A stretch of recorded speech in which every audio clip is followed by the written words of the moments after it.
İyi günler arkadaşlar. Kanalımıza hoş geldiniz. Bugün sizler için iki sevilen oyuncularımız Can Yaman ve Demet Özdemir'den yepyeni videolarını fanlar için hazırladık.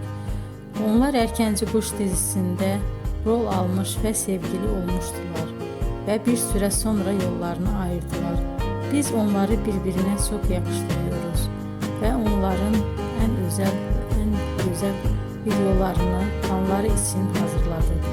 Arkadaşlar, emeğinize saygı olarak yorum yazıp abone olmanızı diliyorum. Herkese iyi günler. Hoşça kalın.